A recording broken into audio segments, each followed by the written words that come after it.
If there's one thing everyone in this neighborhood knows about me, it's that I love my dog, Max. Max isn't just a pet, he's family.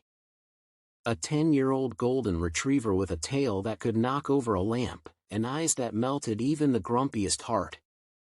Well, almost every heart. Because the HOA hated him. It started with a letter. Dear resident, we regret to inform you that your dog exceeds the allowed weight limit for pets in the community. Please make arrangements for immediate removal. I stared at it, dumbfounded. Immediate removal? He's not a couch, he's my dog. That evening, I stormed into the kitchen where my wife was cooking. They want us to get rid of Max. She nearly dropped the spoon. Over their stupid rules? Absolutely not. The next day, I marched into the HOA meeting with Max on a leash.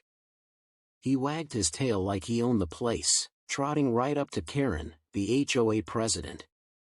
She recoiled. That animal isn't allowed here. I knelt beside him. This animal has lived here longer than half the people in this room.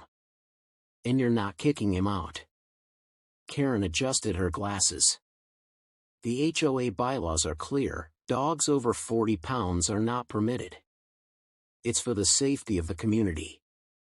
One neighbor whispered, Max wouldn't hurt a fly. I looked around. Dozens of neighbors had gathered. Many smiled at Max, some even waved. But no one spoke up against Karen. That night, another letter arrived. A fine. Then another, threatening legal action if I didn't comply. I felt cornered. Max lay at my feet as I rubbed his ears. Don't worry, boy. We're not going anywhere.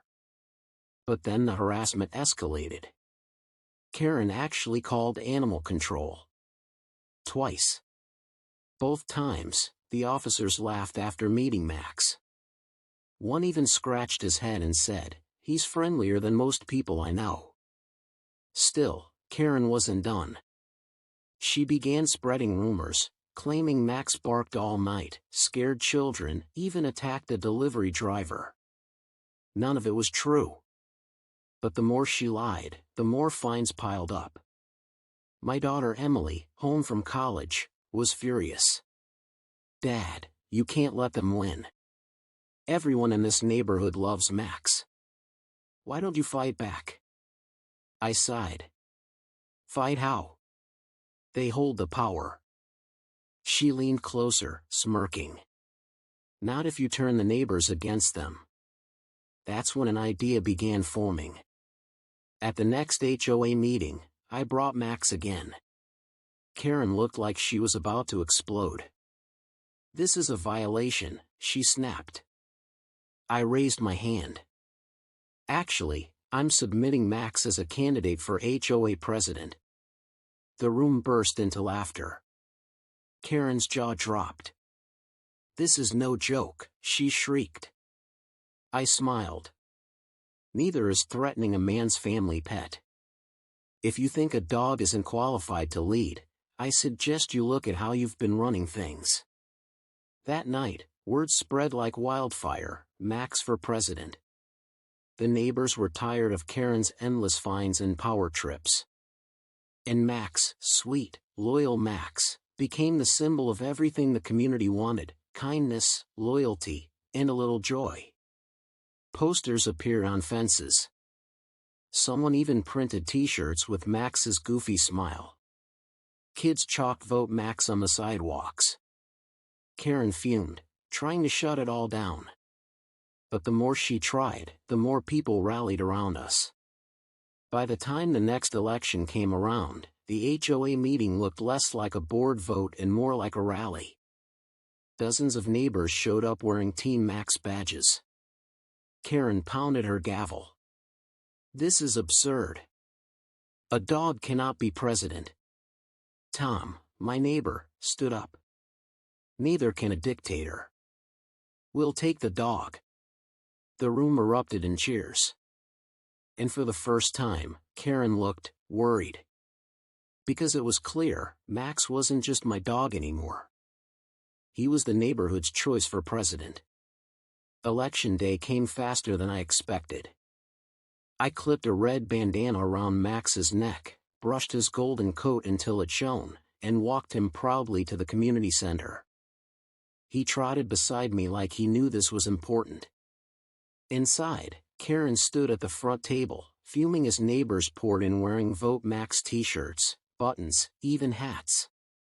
One family wheeled in a poster board with a giant paw print and the words, "A leader who listens." Karen slammed her gavel. "This is not a joke. You cannot seriously be voting for a dog." Tom raised his hand. "Actually, we're voting for what he represents: honesty, loyalty, and treating people fairly. 3 things this HOA has been missing." The room erupted in applause. Karen's face turned crimson. "This election is invalid. You can't nominate an animal." I stepped forward, Max sitting obediently at my side. "Then maybe it's time we admit the bylaws are broken. You've twisted them to control everyone, Karen. Now we're rewriting the rules, with Max leading the way." She sputtered, "This is chaos." "No," a neighbor replied, "this is democracy." The ballots went out anyway. Of course, Max couldn't hold a pen, but his name appeared on every slip. One by one, neighbors dropped theirs in the box, smiling as Max wagged his tail. When the counting ended, it wasn't even close. Karen received a handful of votes, likely her own allies. Max won by a landslide. By a vote of 72-6, Tom announced dramatically, "Max is our new HOA president." The room burst into laughter, cheers, and even a howl or two. Kids rushed forward to hug Max. Someone handed him a toy gavel. Another tied a blue ribbon around his neck. Karen's jaw hung open. "This is ridiculous. You can't replace me with a dog." I smiled. "You're right, Karen. Max can't run paperwork or sign checks. But he's just proven something important: people would rather put their trust in a dog than in you." The crowd roared with approval. Karen tried to regain control, threatening to sue the board, claiming the election was invalid. But it was too late. The community had turned. Within weeks, she was voted out officially, replaced by a group of neighbors who promised fairness and transparency. As for Max, he became our honorary president. His picture hung in the community center. Notices and newsletters were signed on behalf of President Max. Even the new board wore paw print pins at meetings as a reminder: the HOA belonged to the people, not dictators. One evening, Tom came over with a beer. "Never thought I'd say this," he chuckled, "but your dog might be the best leader this neighborhood's ever had."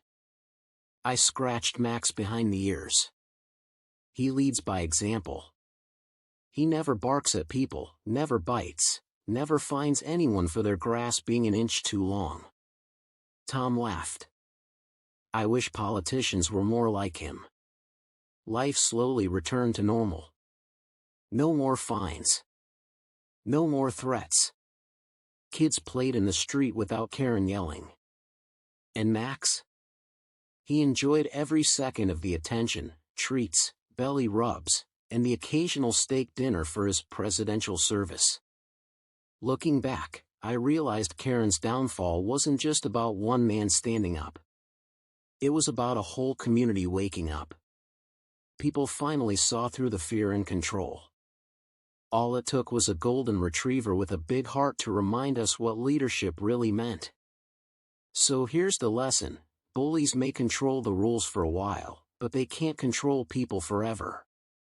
Fairness, loyalty, and kindness win in the end, sometimes in the most unexpected ways.